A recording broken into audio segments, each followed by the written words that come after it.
అందరికీ నమస్కారము. మా సిపి గారి ఆదేశానుసారం ఈ చిన్న ఆడియోను రిలీజ్ చేస్తున్నాను. ఎఫ్ఐఆర్కు సంబంధించినది. Irrespective of the area where the offence is committed, అది కాగ్నిబుల్ అఫెన్స్ ఉన్నప్పుడు ఎస్హెచ్ఓ గారు తప్పకుండా దాన్ని కేసుగా నమోదు చేయవలను. అది 0 ఎఫ్ఐఆర్. తర్వాత నెక్స్ట్ ఇంకొక మార్పు ఏంటంటే, ఎలక్ట్రానిక్ కమ్యూనికేషన్ ద్వారా కూడా ఎవరైనా ఇన్ఫర్మేషన్ ఎస్హెచ్ఓకు అందజేస్తే తప్పకుండా దాన్ని పరిగణలోకి తీసుకోవాలి. కానీ దానికి ఒక కండిషన్ ఏంటంటే, ఆ సమాచారం ఇచ్చిన వ్యక్తి 3 రోజుల్లో వచ్చి సంతకం చేయాలి. సంతకం చేయకపోతే అది ఎఫ్ఐఆర్గా పరిగణించబడదు, కేసు నమోదు చేయబడదు అన్నమాట.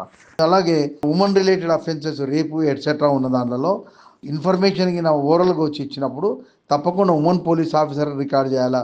ఉమెన్ పోలీస్ ఆఫీసర్ లేకుంటే any government women police officer దాన్ని రికార్డ్ చేయాలి.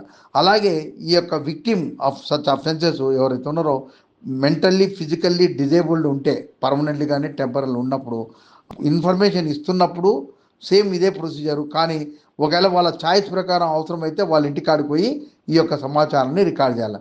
కానీ ఈ విధంగా సమాచారం ఎల్బి వీడియోగ్రాఫ్డ్.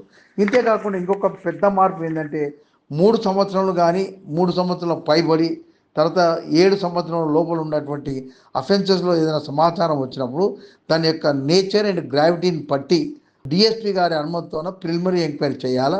ప్రిలిమినరీ ఎంక్వైరీలోకి నా ప్రైమా ఫేసి అఫెన్స్ తేలితే ఎఫ్ఐఆర్ ఇష్యూ చేయాలా. ఇది మ్యాక్సిమం టైం 14 రోజులు ఉంటుంది అనమాట. నెక్స్ట్ ఇంకొక మార్పు ఏంటంటే, ఒకవేళ ఎస్హెచ్ఓ గారు ఎఫ్ఐఆర్ నమోదు చేయకపోతే సూపరింటెండెంట్ ఆఫ్ పోలీస్కు బై పోస్ట్ పంపవాలను. అప్పుడు కూడా కాకపోతే అప్పుడు జ్యుడిషియల్ మేజిస్ట్రేట్ దగ్గర పోయి కంప్లైంట్ చేయాలని ఒక కొత్త నిబంధనను యాడ్ చేసిన.